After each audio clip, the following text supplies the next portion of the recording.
सीधे आपको रोहतक लिए चलते हैं, जहां मुख्यमंत्री पुष्कर सिंह धामी लाइव है।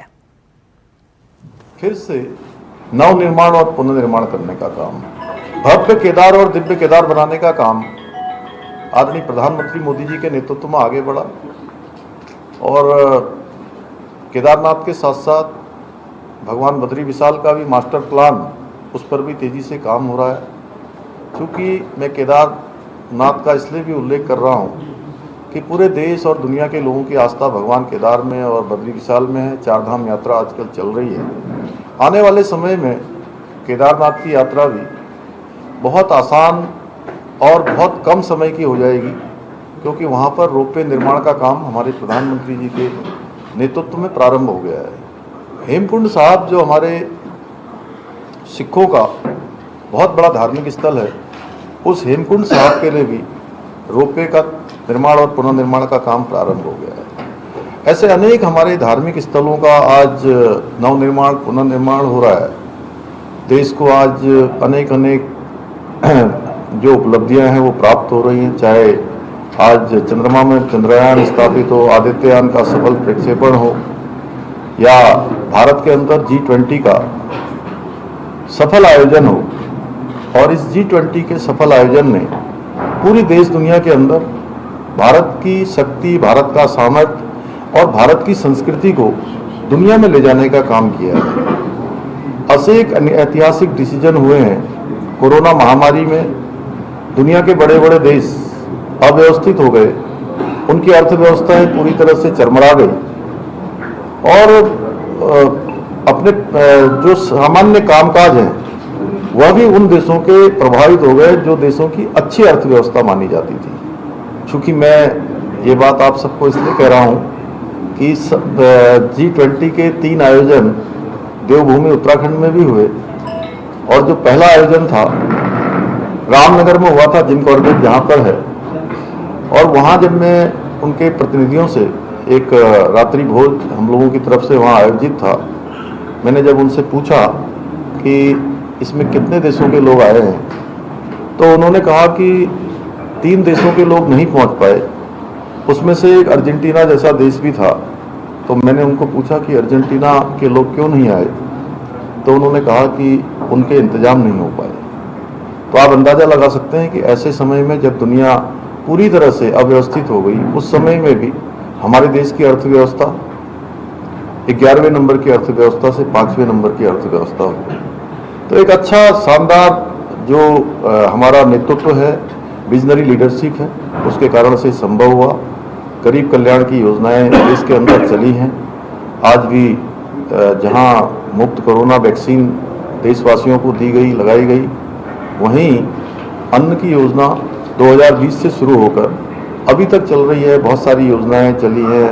उन योजनाओं को आप सभी लोग जानते हैं, चाहे उज्ज्वला योजना हो, आयुष्मान भारत हो, जल जीवन मिशन हो, या इज्जत घर बनाए गए हैं, उज्ज्वला योजना है, ड्रोन दीदी, लखपति दीदी, PM आवास योजना, उन सब पर आप सब पहले से ही अवगत हैं। इस कारण से आज देशवासी एक तरफ देख रहे हैं कि पूरे देश को अपना परिवार मानकर मोदी जी काम कर रहे हैं, और दूसरी तरफ केवल अपने परिवार को ही प्रथम मानकर दूसरे लोग काम कर रहे हैं।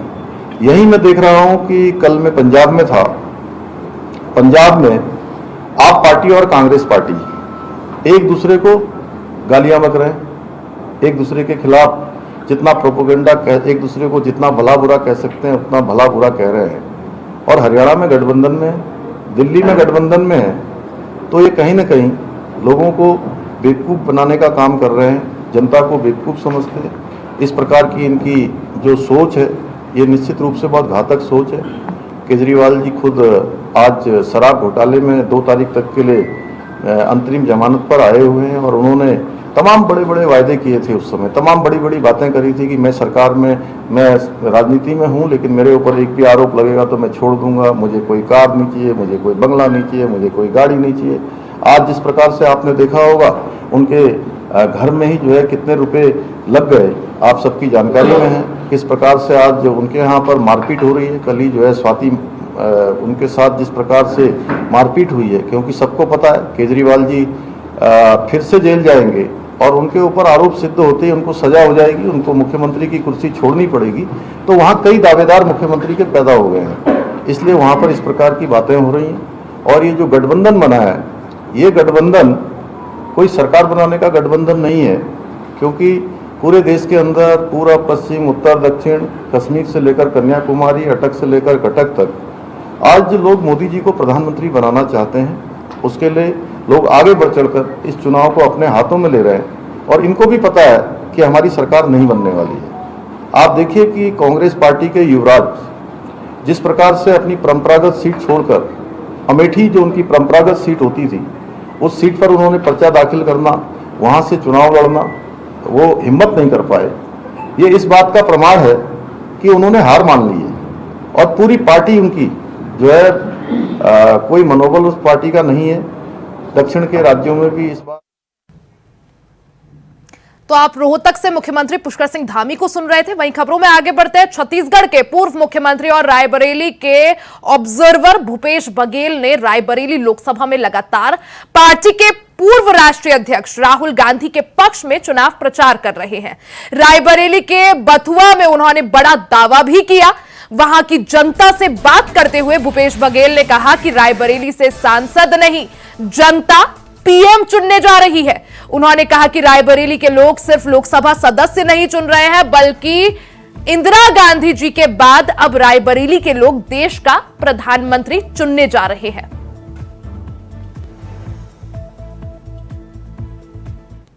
सदस्य नहीं चुन रहे हैं और इंदिरा जी के बाद अब अवसर आया है कि आप इस लोकसभा से आप सांसद नहीं बल्कि प्रधानमंत्री चुने जा रहे हैं,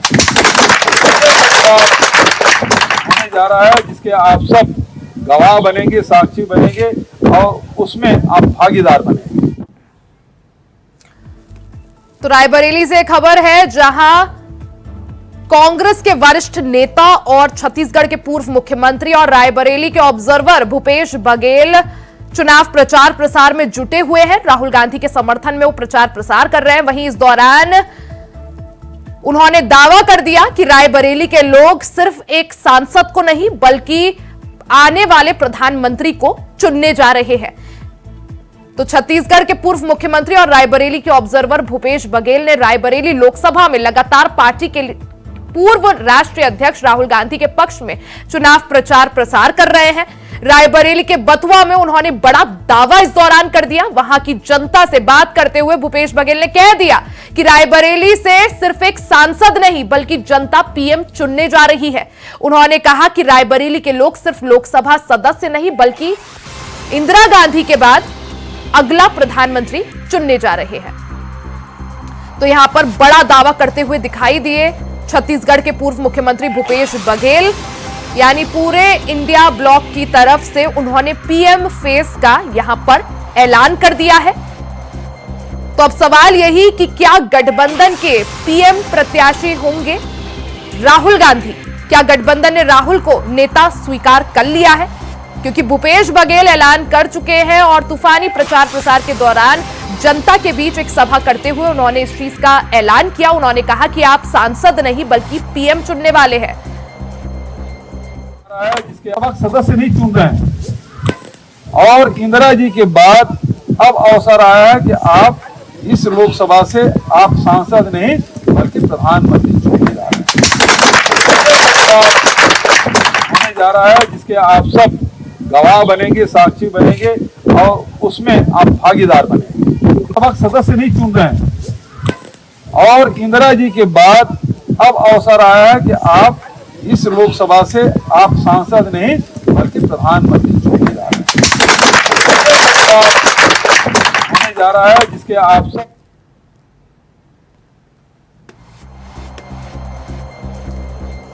तो छत्तीसगढ़ के पूर्व मुख्यमंत्री और रायबरेली के ऑब्जर्वर भूपेश बघेल लगातार राहुल गांधी के समर्थन में रायबरेली में जुटे हुए हैं। इस दौरान रायबरेली के बथुआ में जनसभा को संबोधित करते हुए उन्होंने बड़ा दावा कर दिया। उन्होंने साफ तौर पर जनता को संबोधित करते हुए कह दिया कि रायबरेली से सिर्फ एक सांसद नहीं बल्कि रायबरेली की जनता पीएम चुनने जा रही है। यानी भूपेश बघेल के इस दावे के बाद सियासत जो है गर्मा चुकी है, क्योंकि सवाल यही उठ रहा है क्या गठबंधन अपना जो नेता है वो राहुल गांधी को चुन चुका है।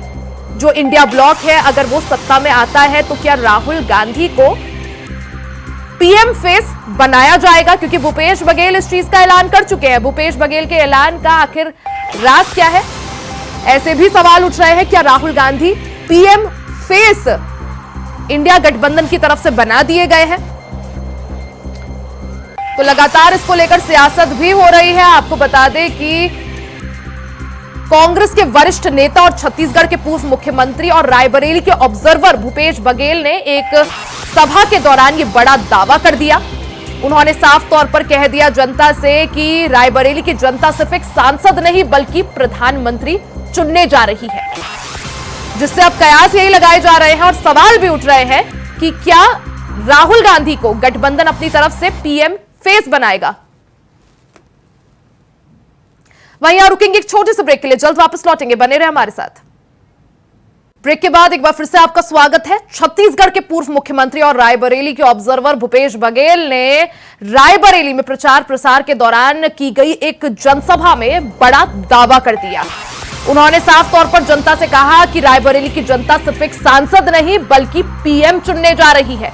इसके बाद से राजनीतिक गलियारों में हलचल जो है पूरी तरह से तेज हो गई है कि क्या इंडिया गठबंधन ने अपने पीएम का ऐलान कर दिया है और राहुल गांधी को अपना पीएम फेस चुन लिया है। तो बड़ी खबर आपको बता दें, भूपेश बघेल जो कि छत्तीसगढ़ के पूर्व मुख्यमंत्री हैं बल्कि रायबरेली के ऑब्जर्वर भी हैं, वो पूरी तरह से रायबरेली में जुटे हुए हैं और प्रचार प्रसार कर रहे हैं कांग्रेस के समर्थन में। इसी दौरान राहुल गांधी के समर्थन में जनसभा के दौरान उन्होंने एक बड़ा दावा कर दिया कि राहुल गांधी अगले पीएम फेस है। सदस्य नहीं चुन रहे हैं और इंदिरा जी के बाद अब अवसर आया है कि आप इस लोकसभा से आप सांसद नहीं बल्कि प्रधानमंत्री चुने जा जा रहा है, जिसके आप सब गवाह बनेंगे, साक्षी बनेंगे और उसमें आप भागीदार बनेंगे। अब आप सदस्य नहीं चुन।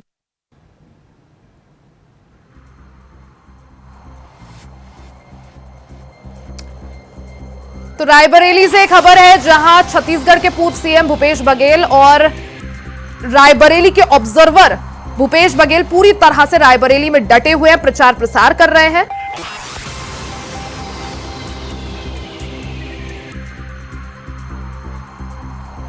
इस पर ज्यादा जानकारी के लिए यूपी से स्टेट कोऑर्डिनेटर अनिल पाठक जी हमारे साथ जुड़ चुके हैं और रायबरेली से राजू तिवारी संवाददाता हमारे साथ जुड़ चुके हैं। राजू, आऊंगी आपके पास, एक बार अनिल जी का रुख कर लेते हैं। अनिल जी, जिस तरह से भूपेश बघेल ने इंडिया गठबंधन की तरफ से राहुल गांधी को पीएम फेस बनाने का ऐलान यहां पर कर दिया, किस तरह से देखे इसे? हाँ, देखिए, रायबरेली के बारे में जो कहा जाता है कि रायबरेली एक नॉर्मल सांसद नहीं चुनता है। कांग्रेस की तरफ से हमेशा ये कहा जाता है कि रायबरेली जो है वो प्रधानमंत्री चुनता है, क्योंकि यहाँ से इंदिरा गांधी सांसद रही हैं और सांसद चुने जाने के बाद वो देश की प्रधानमंत्री भी रह चुकी। उसी दांव को फिर खेला है कांग्रेस ने, एक बड़ा दांव खेला है रायबरेली में राहुल गांधी की जीत के लिए।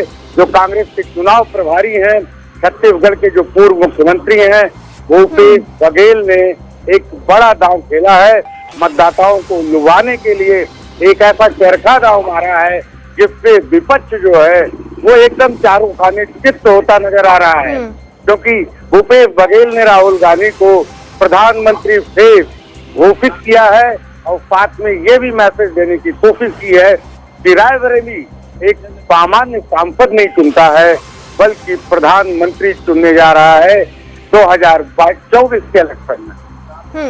अनिल जी, जिस तरह से भले जनता को लुभाने के लिए या रायबरेली के लोगों को लुभाने के लिए भूपेश बघेल ने बड़ा दावा कर जरूर दिया होगा, लेकिन आपको नहीं लगता इससे राजनीतिक गलियारों में हलचल तेज हो गई होगी? क्योंकि एक तरफ जहां पीएम मोदी पहले ही इस बात पर तंज कस चुके हैं कि जो इंडिया ब्लॉक है उसके पास कोई पीएम का चेहरा नहीं है, तो एक साल राहुल गांधी, एक साल अरविंद केजरीवाल, एक साल कोई और, फिर एक साल तेजस्वी यादव, अलग अलग पीएम उम्मीदवार है। वहीं दूसरी तरफ ये बड़ा दावा, बड़ा ऐलान छत्तीसगढ़ के पूर्व मुख्यमंत्री भूपेश बघेल ने रायबरेली की धरती पर कर दिया। हाँ, देखिए रिया जी, अभी मोदी जी ने भी कहा था कि अगर इंडिया गठबंधन की सरकार बनती है तो 5 सालों में 5 प्रधानमंत्री बनेंगे और इसी कड़ी में अभी भूपेश बघेल ने राहुल गांधी को प्रधानमंत्री का चेहरा घोषित करते हुए रायबरेली की जनता से राहुल गांधी को जिताने की अपील कर दी है। अभी आपने देखा होगा कि जो कांग्रेस के राष्ट्रीय अध्यक्ष हैं, उन्होंने भी उत्तर प्रदेश में प्रेस कॉन्फ्रेंस करते हुए कहा कि अगर इंडिया गठबंधन की सरकार बनती है तो ये 5 किलो का जो राशन है ये 10 किलो कर दिया जाएगा। लेकिन बस सवाल है कि कांग्रेस की तरफ से, इंडिया गठबंधन की तरफ से एक बार ये हमेशा लगाया जा रहा है कि अगर सरकार बनती है, कहने का मतलब कि कंफर्मेशन नहीं है कि हमारी सरकार बन रही है। बिल्कुल, यानी कंफ्यूजन की स्थिति में यहाँ पर इंडिया ब्लॉक बनता हुआ दिख रहा है। अनिल जी, आप बने रहिएगा, आगे भी चर्चा करेंगे। राजू हमारे साथ बने हुए हैं रायबरेली से। राजू, जब बात रायबरेली की कर रहे हैं, क्योंकि काफी ज्यादा हॉट सीट इसे कहा जा सकता है जब से राहुल गांधी ने यहां से दावेदारी पेश की है, वहीं छत्तीसगढ़ के पूर्व सीएम और रायबरेली के ऑब्जर्वर भूपेश बघेल लगातार रायबरेली में डटे हुए हैं, प्रचार प्रसार कर रहे हैं, और ऐसे ही एक सभा के दौरान उन्होंने राहुल गांधी को पीएम फेस बनाने का ऐलान यहां पर कर दिया। राजू जी बिल्कुल, बता दूं रिया जी, जिस तरह से रायबरेली की राजनीति की बात करें तो हमेशा से रायबरेली में वीवीआईपी मूवमेंट रहता है, क्योंकि हमेशा से ही यहाँ कांग्रेस के बड़े चेहरे चुनाव लड़ते हैं। और इससे पहले की बात करें तो सोनिया गांधी यहाँ से सांसद थी, इसके बाद राहुल गांधी ने नामांकन किया तो रायबरेली की राजनीतिक गलियारों में हलचल देखने को मिला। और देखा जा रहा है कि जो राजनीति है वो आए दिन गर्माती जा रही है, क्योंकि जो भारतीय जनता पार्टी की तरफ से चाहे बड़े चेहरे हों, चाहे गृह मंत्री अमित शाह हो या मुख्यमंत्री योगी आदित्यनाथ हो, लगातार रायबरेली को प्रतिष्ठा बना चुके हैं और यहाँ पर कमल खिलाने की बात कर रहे हैं। लेकिन वहीं कांग्रेस की बात करें तो प्रियंका गांधी जो इस समय स्टार प्रचारक के रूप में काम कर रही हैं और कांग्रेस की महासचिव है, वो लगातार रायबरेली में डेरा डालकर अपने भाई यानी राहुल गांधी को जिताने के लिए लोगों के बीच में जा रहे हैं, नुक्कड़ सभाएं कर रहे हैं, घुल मिल रही हैं। और ऐसे में पूरी तरह से कांग्रेस की तरफ से भी प्रतिष्ठा बनाकर राहुल गांधी को मैदान में उतारा गया और रायबरेली की विरासत को संभालने के लिए लगातार कांग्रेस प्रयास कर रही है। क्योंकि यहाँ पर देखा जाए तो रायबरेली जो पारंपरिक सीट है और ऐसे में रायबरेली को चाहे भारतीय जनता पार्टी की तरफ से हो या कांग्रेस की तरफ से हो, दोनों पार्टियों की तरफ से जो दिग्गज हैं वो प्रतिष्ठा बनाकर चुनाव लड़ रहे हैं और चुनावी मैदान में बड़े चेहरे लगातार ताल ठोक रहे हैं। तो ऐसे में साफ तौर पर देखा जाए तो रायबरेली की जो राजनीति है, यहाँ की गलियारों में जो मूवमेंट है वो वीवीआईपी मूवमेंट है, क्योंकि बड़े चेहरे लगातार रायबरेली में डेरा डालकर अपनी अपनी दिग्गजों को जिताने का प्रयास कर रहे हैं। और ऐसे में चाहे उत्तर प्रदेश, बिल्कुल, यानी कांग्रेस जो है पूरी तरह से रायबरेली को जीतने में और अपना जो जीत का जो इतिहास है उसे कायम करने में जो है डटी हुई है। राजू, आऊंगी आपके पास। अनिल जी का एक बार रुक कर लेते हैं। अनिल जी, जिस तरह से भूपेश बघेल ने ये ऐलान किया, इस ऐलान की वजह क्या माने? क्योंकि जहां एक तरफ राहुल गांधी खुद इंडिया गठबंधन की तरफ से पीएम फेस को लेकर चुप्पी साधे हुए हैं, बाकी जो तमाम दिग्गज हो, चाहे अखिलेश यादव हो या फिर ममता बनर्जी हो या फिर लालू यादव हो, सभी जो तमाम दिग्गज हैं और जो इंडिया ब्लॉक का हिस्सा है, उन्होंने इस चीज को लेकर चुप्पी साध रखी है। लेकिन यहां पर रायबरेली की धरती से भूपेश बघेल का इतना बड़ा दावा करना, इसको कैसे देखा जाए और क्या इसके पीछे का राज? देखिए रिया जी, इसमें किसी भी तरह का संशय नहीं है कि इंडिया गठबंधन में जितने भी दल हैं, कांग्रेस सब पर भारी है। कांग्रेस एक पलटे पे रख दिया जाए और दूसरे पलड़े पे जितने उनके और दल हैं, तो सबसे भारी जो है वो कांग्रेस है। और रही बात रायबरेली में, रायबरेली जो है वो कांग्रेस का गढ़ है। और अगर 1975 की बात हम अगर छोड़ दें तो लगातार पिछले 40-45 सालों से जो है रायबरेली कांग्रेस का अवैध दुर्ग बना हुआ है। और बिल्कुल यही वजह है कि छत्तीसगढ़ की धरती से भूपेश बघेल ने बड़ा ऐलान यहां पर कर दिया और जनता को कितना ये लुभाने में जो है कारगर या सफल साबित होता है, ये वक्त बताएगा। अनिल जी, आपका बहुत बहुत शुक्रिया। राजू, आपका भी बहुत बहुत शुक्रिया तमाम जानकारी के लिए। वहीं स्वाति मालीवाल के साथ मुख्यमंत्री अरविंद केजरीवाल के आवास पर हुई अभद्रता के मामले में अब भारतीय जनता पार्टी पूरी तरह से आम आदमी पार्टी और अरविंद केजरीवाल पर हमलावर हो गई है। बीजेपी की महिला कार्यकर्ताओं ने दिल्ली में इस मामले को लेकर जोरदार प्रदर्शन किया। ये प्रदर्शन केजरीवाल के आवास के सामने किया गया। इस दौरान महिलाओं ने आम आदमी पार्टी सांसद स्वाति मालीवाल के लिए इंसाफ की मांग करते हुए अरविंद केजरीवाल पर एफआईआर दर्ज करवाने की मांग की है। इसके अलावा प्रदर्शनकारी महिलाओं ने सीएम केजरीवाल का इस्तीफा भी मांगा है।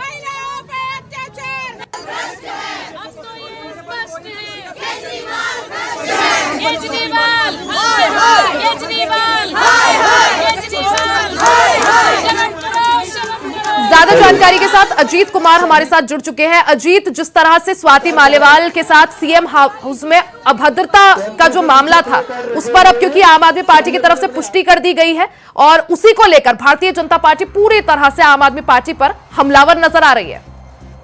देखिए बिल्कुल रिया, जब से ये मामला उठा है और पीसीआर पोल की बात जब से हुई है उसके बाद से ही जो भाजपा है वो आम आदमी पार्टी के खिलाफ आक्रामक तेवर दिखा रहे हैं। हालांकि जिस समय कॉल की बात सामने आई थी उस समय तक जब तक पूरी तरीके से पुष्टि नहीं हुई थी तब तक संशय बना हुआ था, लेकिन जैसे पुष्टि हुई तो जहां एक और आम आदमी पार्टी पर भाजपा पूरी तरीके से हावी होती नजर आई। वहीं दूसरी तरफ जब खुद आम आदमी पार्टी से सांसद संजय सिंह ने इस बात को स्वीकार किया, उन्होंने इसको लेकर के एक विशेष तौर पर प्रेस कॉन्फ्रेंस की और प्रेस कॉन्फ्रेंस के माध्यम से उन्होंने कहा कि मुख्यमंत्री अरविंद केजरीवाल इस पूरे मामले को संज्ञान में ले रहे हैं। उसके बाद से ही भाजपा और आक्रामक तेवर दिखा रही और इसी का नतीजा रहा कि आज। लेकिन अजीत, संजय सिंह जो है इस बात की पुष्टि कर चुके हैं, लेकिन स्वाति मालीवाल की चुप्पी क्या दर्शाता है?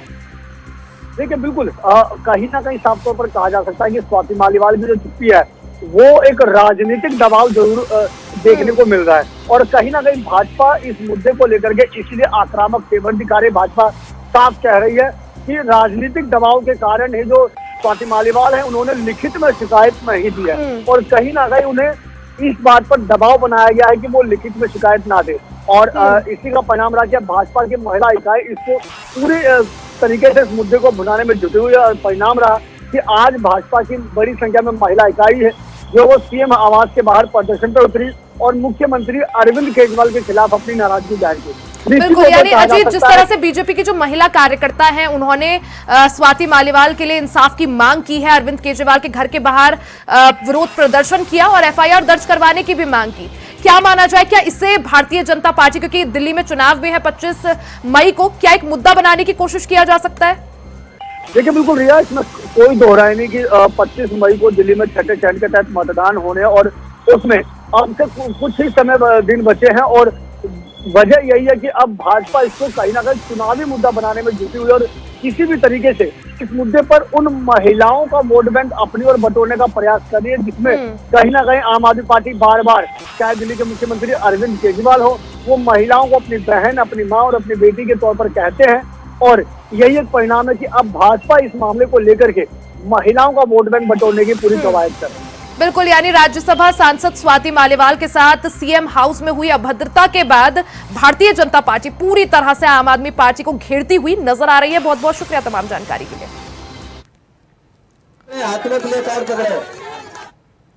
इसी के साथ इस बुलेटिन में फिलहाल के लिए इतना ही। खबरों का सिलसिला जारी रहेगा, बने रहे हमारे साथ।